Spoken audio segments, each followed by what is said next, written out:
Hi everyone, welcome to an introduction of the Monash SoDa Replicator, a tool that can transform the way you manage your research projects.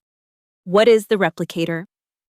It is a ready-made template with folders, instructions, and tools, keeping your projects tidy and consistent right from the start. You set it up the moment you embark on a new project.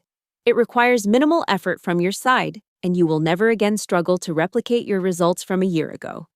Never get questions from co-authors on where to find files. Never have to manually read code to check which points on your checklist collaborators have already taken care of. And never spend months assembling a replication package for a journal. Developed by researchers at Monash University's SoDa Labs, the Replicator bundles version control and automated AI checks in a format easily accessible for academics at all career stages.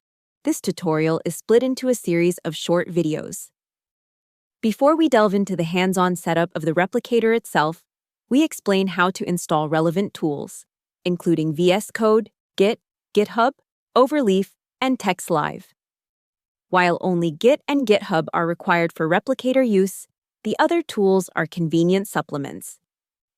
If you are already familiar with all of the mentioned tools, feel free to skip to the Replicator video. We demonstrate instructions separately for Windows, Linux, and Mac, when they differ significantly. Otherwise, we provide a joint explanation. Skip to your operating system of interest via the timestamps.